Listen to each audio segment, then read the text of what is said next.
嗨，大家好，我是躺平树，今天是2026年7月2号。这一期咱们闲聊北京的阶层。为什么聊北京阶层？因为我今天在网上看到一篇文章，叫《北京社会各阶层分析》。因为我在北京待了很多年，所以我觉得正好有感而发，可以借他这篇文章来聊一聊北京社会各阶层都有哪些阶层。我记得是年初还是去年，一个演员叫严学金，是吧？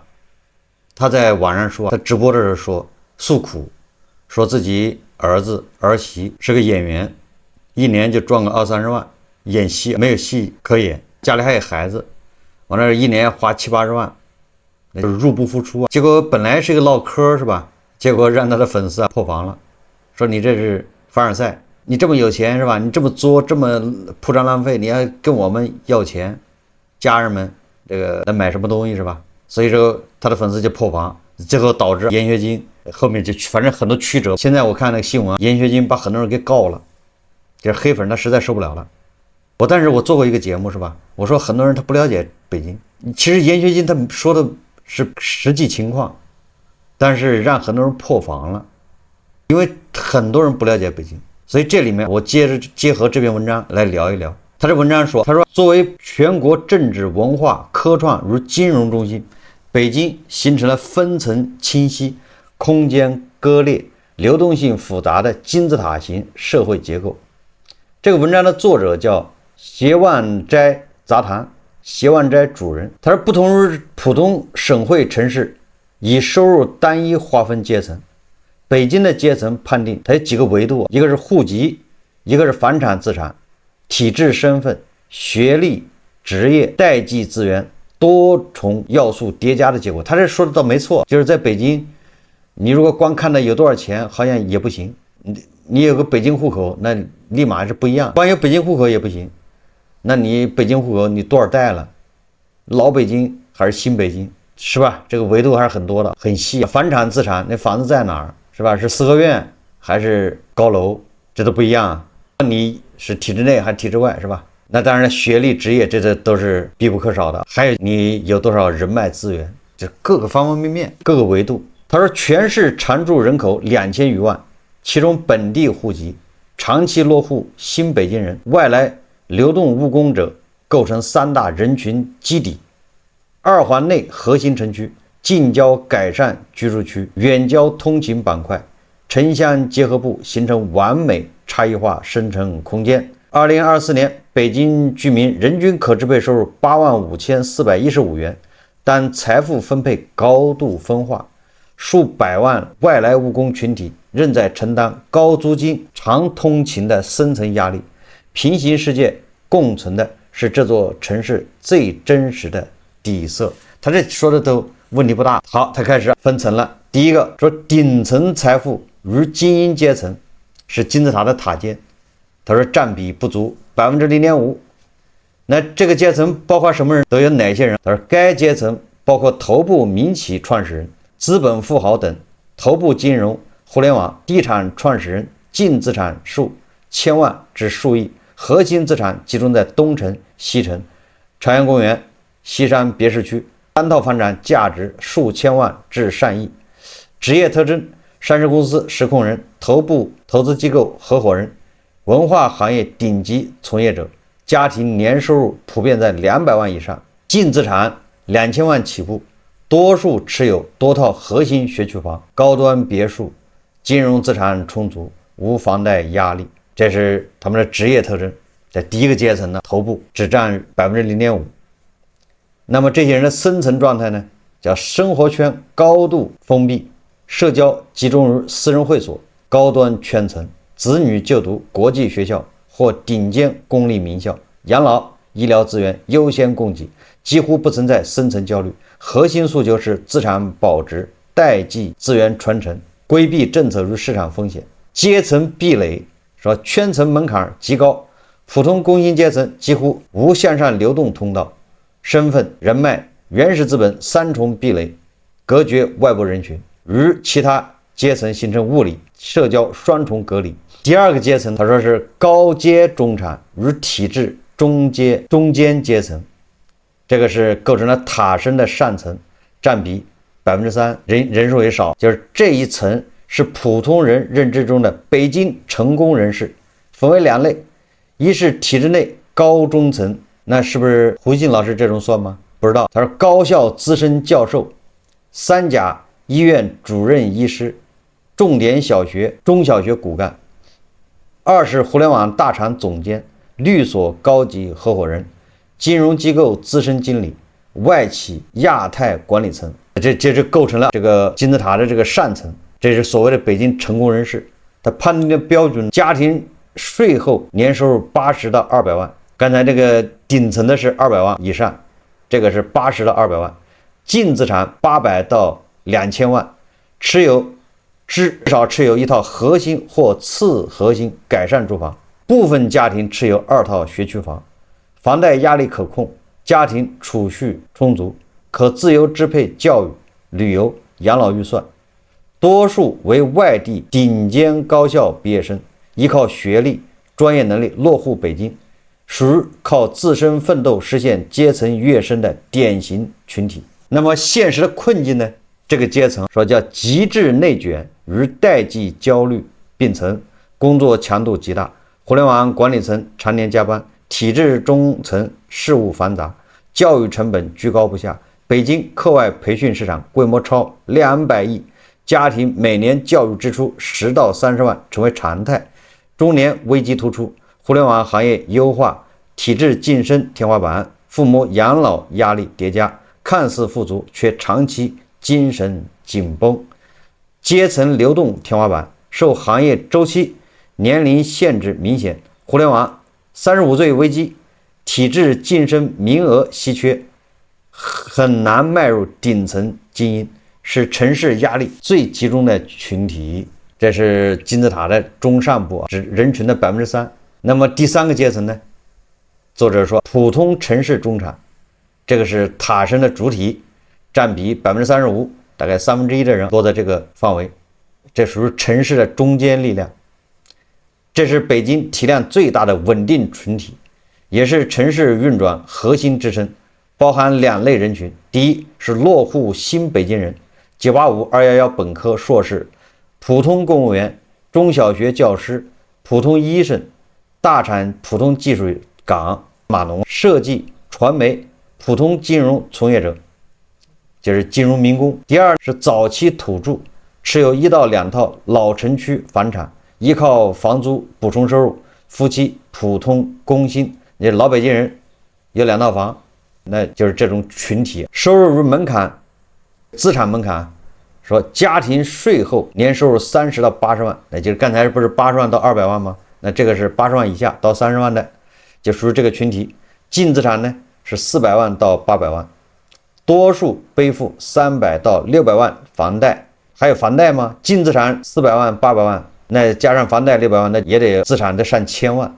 不过600万是贷款。这些人住在哪儿？说居住在朝阳、海淀、昌平、顺义等近郊商品房，单职工年入15到40万，双职工家庭才能达标中产标准，单人很难支撑完整的家庭开销。生存现状呢？典型的负重前行模式，通勤成本极高，大量人群单程通勤 1.5 小时以上，房贷、子女教育、赡养老人是3大固定大额支出，每月可自由支配收入有限，也就是你家庭收入80万，你过得也不滋润，你知道吧？按这个作者说的，你双职工80万到30万，就这个阶层，每月可自由支配收入有限。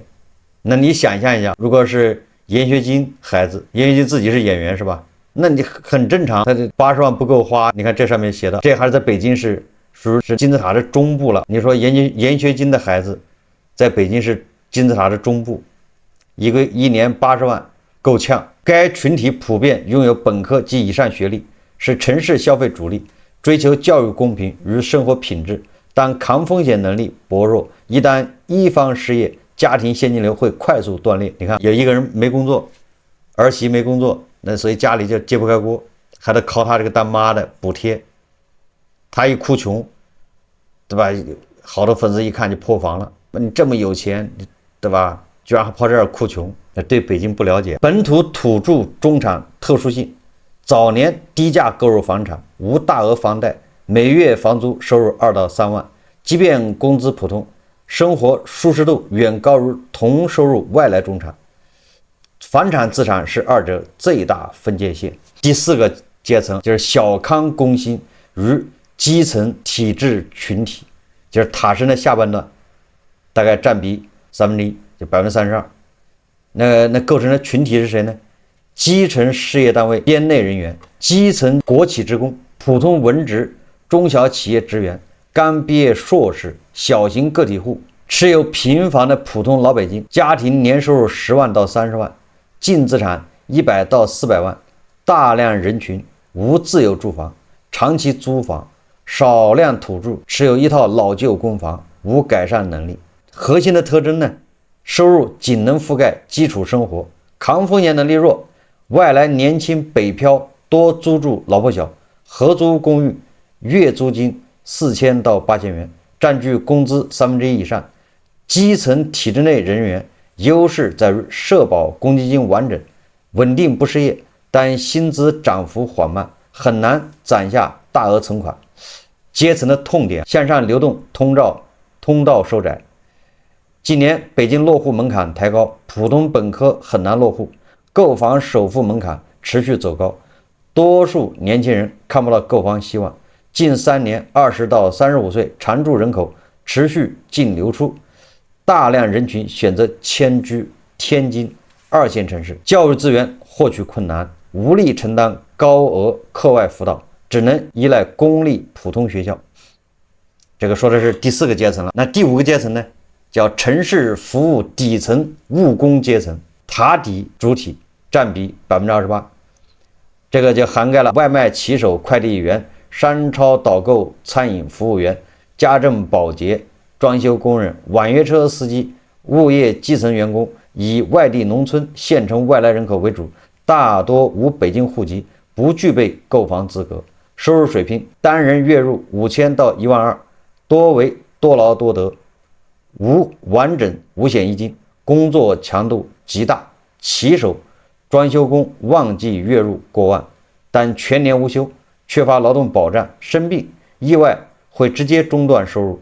居住环境多为城乡结合部、合租房、地下室、群租房，人均居住面积不足5平米。那生存逻辑呢？就是短期务工，储蓄返乡是主流选择。日常压缩所有的非必要消费，饮食出行极度节俭，多数人不在北京规划长期定居，子女留守老家。实际上这就是北漂群体嘛，是北漂里面的那种没打算在北京长期待下去的这种北漂，在那儿就是打工、找工作、赚钱寄回家，就这么一个群体，无法享受北京公立教育资源，城市更新、产业外迁持续挤压该群体生存空间。租金上涨，管控严格，进一步压缩生存空间。社会价值与边缘化矛盾，整个城市的餐饮、物流、家政完全依赖该阶层支撑，但他们在教育、医疗、住房、公共服务上长期处于弱势，是城市最容易被忽略的基础劳动者。那么这还不是最惨的，那最下面的呢，叫低收入困难群体。塔基底层占比不足 1.5%， 分为2类，一是本地低保人群，重度残疾、无劳动能力、老年土著，依靠低保、养老金维持基本生活，居住老旧胡同公房；二是零工失业者，短期打零工人群，收入极不稳定，长期租住低价简易住房，部分依靠临时救助度日。该群体规模不大，但生存压力最为突出，缺乏稳定收入来源，大病养老缺乏保障，高度依赖城市兜底民生政策。北京持续推进老旧小区改造，普惠养老、低保提标，持续缩小底层生存差距。也就是作者把北京的阶层分成6个阶层，塔尖是 0.5%， 最下面的 1.5%， 一个是塔尖上的金字塔尖，一个是低收入困难群体，这都是少数，这个都基本上问题不是太大。他说北京阶层分化核心特征与底层逻辑第一个，他说房产是阶层分割第一标尺。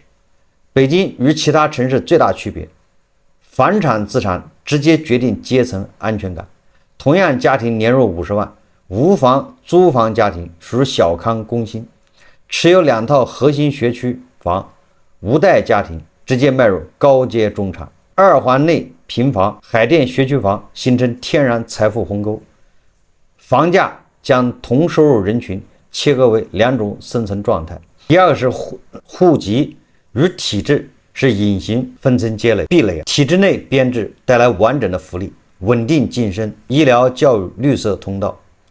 北京户籍直接绑定购房、子女高考、保障房资格，大量高学历外来人才，即便年入达标中产，无户籍、无房产，仍属于悬浮中产，随时面临离开城市的选择。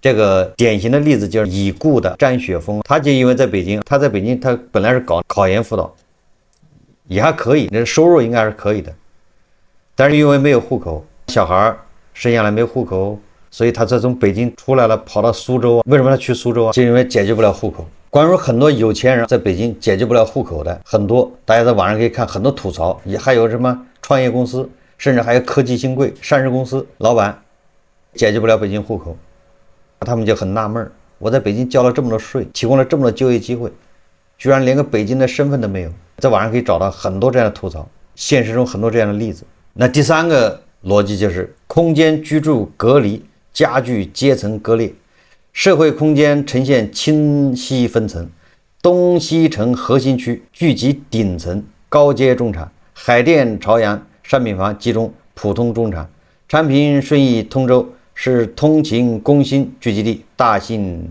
房山、城乡结合部容纳务工底层，不同区域人群日常几乎无交集，形成同城不同世界的割裂格局。第四个特征就是阶层流动难度持续提升，就是你想越个阶层，那基本上是没有机会。10年前名校毕业，互联网行业红利可快速实现阶层跃升。2026年行业收缩，房价高企，落户收紧，向上流动通道收窄，底层务工者几乎很难扎根。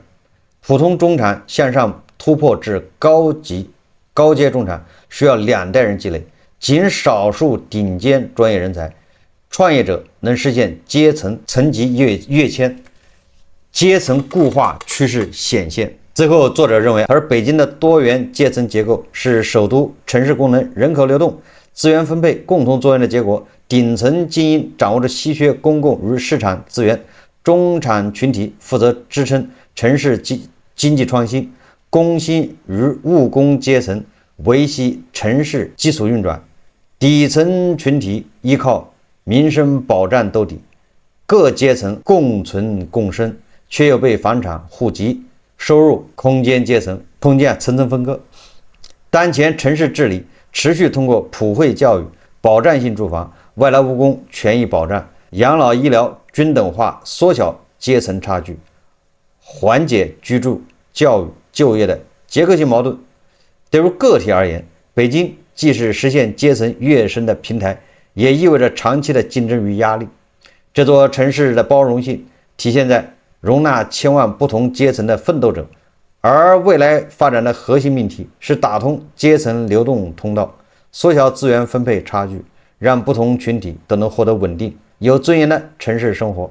他这文章写的总体上我是认可的，总体上它里面很多说法，比如说这个阶层的固化，你从这个阶层到那个阶层基本上没有路径了，很难。但是这个指的是你从下一个阶层到上一个阶层很难，但是从上一个阶层到下一个阶层那很容易。现在面临的是从上一个阶层到下一个阶层，那下一个阶层的人越来越多，越往下那个阶层的人越来越多，因为上面纷纷往下滚落，顶豪家庭变成中产，中产变成下面的中产，后面还返贫，这个你比那个困难户还要困难，是吧？也就是现在他那第6个阶层不是低收入困难群体吗？那现在应该出来个7个，第7个就不是低收入困难群体了，是那些从上面滑落破产的破落户、家道中落的。你还有一个第7个阶层，而且这个阶层是越来越多，它占比可能还没那么大，但是这个群体绝对数是越来越多。这个群体包括谁？包括很多买了房子结果失业了，或者没有买房子的，但是家庭两个人都失业，找不到工作，孩子还在上学，老人还要养。实际上我举个例子大家知道了，就这篇文章它有的地方讲的是比较合理，但是还是没有看清首都这个阶层到底是什么一个情况。这就好比在聊《红楼梦》贾府，你聊贾府，你现在说的这些东西那都是还没到贾府，你现在说的这一套就好比我们聊贾府的阶层，我们说到现在还在说的袭人的他妈他哥那个阶层，袭人的他妈他哥现在是顶豪在当地，下面是谁？下面是给他们家干活的，或者是街上其他人家做生意的，再下一层谁？再下一层是他这么分的。你这个还没说到贾府，不知道大家能理解这意思吗？也就是他说的顶流，就按这个文章的分法，他这个顶层财富与精英阶层就是塔尖，塔尖的上面你还得安排4个层级或者5个层级，那是针尖儿，那不是塔尖是针尖儿，是吧？那顶层是谁？这不说大家也知道，赵老爷，《红楼梦》里面的，咱们用《红楼梦》说的话，那就是贾府里面的老祖母，那是塔尖儿，这叫核心赵。那相对应的第2个阶层就是边缘赵呗，姓赵他但是他边缘化了。那第3个阶层是什么呢？是自认为自己姓赵，但他不姓赵，但是他也自认为自己姓赵，但是他有的时候他真姓赵，有的时候他不姓赵。这是第4个阶层是那就给这个姓赵的干活的，这是贾府的家奴，《红楼梦》里面的。但是家奴也分层，你给贾母当家奴，比如袭人，比如这个贾母的这个贴身大丫鬟鸳鸯，是吧？那他是一个阶层，你给那个赵姨娘当丫鬟，那是另外一个阶层，但是他也是阶层，你给赵姨娘当丫鬟，那你也比那个贾府外面人要强啊，比那看门的那小厮要强啊。所以说你要分层这么分，是吧？也就是说，在这作者他认为的塔尖上面还得分5个阶层，这4个5个阶层，按照《红楼梦》的说法，那就是权力核心嘛，权力的。因为照着边儿，你就觉得自己是顶层，是精英阶层，你这叫你说他这个说的什么？家庭年收入200万以上，精英阶层。顶层，你开什么玩笑？家庭收入200万以上的，在北京有很多，他就是普通人。比如说你夫妻俩人在什么字节跳动，那么可不两人混得好的，年终奖多一点的，可不2个人加一起就200万吗？但是他说个屁啊！你在北京，你去哪医院都得排队挂号，都得排队。孩子上学也得。你说张雪峰，他在北京的时候年收入200万以上，他搞考研这个辅导有什么用？他还不离开吗？他去了苏州吗？也就是说，他纯粹是我个人认为，可能例子举的不恰当。他认为那个皇帝家肯定是拿金子做的锄头种地，那皇帝还不得天天顿肥肉？他是这种想法，他是没见过，所以他写来写去就写到贾府，还没写进门，对不对？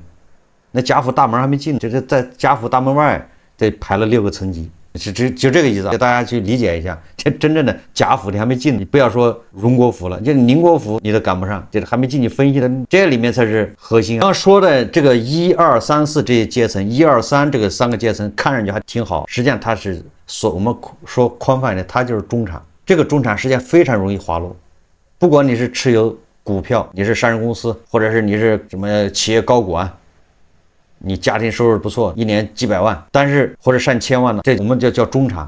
这个中产实际上非常容易滑落，他没有任何安全感，随时经济稍微一波动，他马上就陷入囹圄。所以说严学金他在那儿这个抱怨，实际上是真情流露。严学金这样的人在北京，他就是个中产。我说的这种中产，可能年收入好的时候几千万，拍戏，现在没什么戏拍了，对不对？那肯定就是接广告、代言、卖货，那得收入万上千万。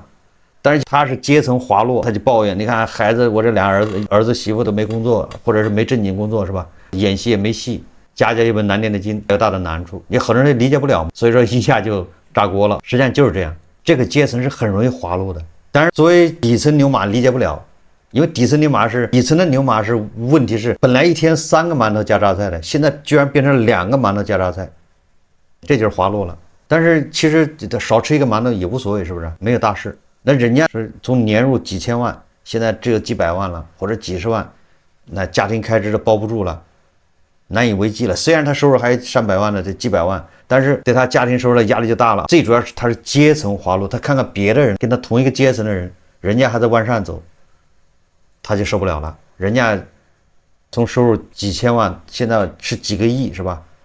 他是从几千万掉到几百万，这个反差太大，他受不了，这个阶层压力是很大的。但是很容易就被不同的阶层，这更低的阶层认为你这是凡尔赛是吧？你这顿顿海参鲍鱼的，你在这抱怨，那我这吃馒头我都没抱怨。以我在北京生活的经验，我可以负责任告诉大家，北京是一个包容。这包容在什么地方？你一年赚几个亿，你在北京也能活；你一年赚个3-5万的，在北京也能活。甚至啊，你要会整，你就是一年3-5万的收入，在北京也还活得很滋润。这就纯粹看你怎么调整，你怎么去看待这个事情。100两银子在贾府，那是手划一下就没了，啥也没干得了。但是你把这100两给是吧？李姥姥回去还买了好多地，第2年还翻身了，是不是？还丰收，对不对？还是很多果实等等一大堆的，给他100两还是50两？王夫人给他，对不对？但是你这100两在贾府里面，这根本就算不上钱，一个鹌鹑蛋是不是？就得1-2两银子。所以从这个角度说，北京还比较包容，也就是你真的你一个月拿3000，其实在北京你捯饬也还很滋润。你一个月拿几十万上百万的一个月，你也一样的会不快活，压力很大。因为你发现荣国府是吧，深不可测。贾云搞工程的，贾芹也搞工程搞项目，在外面他是很赚钱的，那不就是作者说的顶层财富精英阶层吗？是吧？但是他进了贾府，那得是个丫鬟在这求着，跟人好好说话，是这样的吧？那你想他在外面社会上，他出了贾府，那绝对是一流人物，人都有的是钱的人，都得那是顶层财富精英阶层。但是到了贾府里面，见到丫鬟你都先边上站着，等人家先过。你说他在北京，他是排第几个层级啊？是吧？你在这儿一年挣个1000万、2000万，还是4万、5万的，吭哧绞尽脑汁，但是人家是分蛋糕的。这个分蛋糕的群体多大啊？你说你挣钱，你跟人家分蛋糕的比怎么比？你那个钱还是别人切给你的。但是有一点他说的也对，你万善的通道没了，可以说很小，但是从上往下的通道它很多。所以说不管是塔尖还是塔身还是基座，它这都往下滑落。所以说作者说了，这是6个层级，那实际上现在应该是7个层级了。下面还有个啥？就是他从1、2、3、4、5、6滑下来的，主要是1、2、3滑下来的。他们有种种原因是吧？贾府他也衰落了是吧？最后贾府那人出去不也挺惨的是吧？你比如说那个袭人晴雯是吧？晴雯被赶回家，就是阶层滑落。本来晴雯在里面那在贾府那是很厉害的，对不对？就谁也欺负不了他。贾宝玉在让着他，王夫人他还能着急了，跟王夫人还能来2句。你看离开贾府回去，这个就是夺魂虫还是谁？就反正他表哥表嫂那儿立马就。这叫阶层滑落，惨，这人多了是吧？还谁的迎春的丫鬟的姓司是不是？你看被赶出去多惨，这就是阶层滑落。这不光是奴才，主子姓赵的也有，姓赵的，比如权力斗争中输了的，比如说那个王熙凤的女儿也被他们唧唧歪歪的要卖给谁？卖给谁？是不是？也是阶层滑落。权力斗争中失败的韩兆亮稍微低一点的贾环，那韩兆亮就稍微差点。你看看在贾府里的地位，贾宝玉的韩兆亮最高。是吧？所以说他就受到万般宠爱。贾府你万善流动靠的是血缘关系，而且血缘关系还得看纯度，但是往下滑落也很容易。这个袭人当初被卖进贾府，贾母看中了，那时候袭人家里是特别穷，他爸爸卖他是为了顶账，家里揭不开锅了，把女儿卖到贾府去做丫鬟，卖了签了卖身契的，就卖进去了，他们家人了，卖了。就因为这个袭人进了贾府，他们家还富起来了，在当地他们家开始翻身了，还请了丫鬟，对不对？不仅把债还完了，还翻身了。你靠的就是袭人在里面当个贾宝玉办公室主任、贾办主任。所以说在《红楼梦》里面看，在贾府是2条线，一个是韩兆亮是血缘血脉，一个是权力，按这个来划分。权力之外，血脉之外的，实际上都是一个阶层。姓赵，不要误以为自己有血缘关系，其实没有。你所谓的财富，所谓的荣誉，所谓的人脉资源，那都是叫幻象、假象，那只是暂时委托、暂时放在你那儿，你来保管，暂时的，但随时就会失去。所以最后我们再回到作者这个文章，实际上它分了1、2、3，这前3个阶层实际上都是所谓的陈氏中产。这个城市中产实际上是极其脆弱。在这一次房价调整过程中啊，实际上很多中产已经滑到第7层去了，比最低层的白领北漂打工的还惨，因为人家北漂打工没负债，打零工一个月赚3000，他没有负债。而很多所谓的中产现在已经是债务缠身，已经破产了，房子被卖掉了，欠银行的钱还在那儿没法还。这样的人会越来越多，随着楼市下行，随着经济低迷，随着失业的人越来越多，这样的人会越来越多。他就像袭人一样，或者像晴雯一样。好，这期节目咱们就聊到这里，感谢大家收看。如果喜欢我的节目，欢迎订阅、点赞、评论，谢谢大家。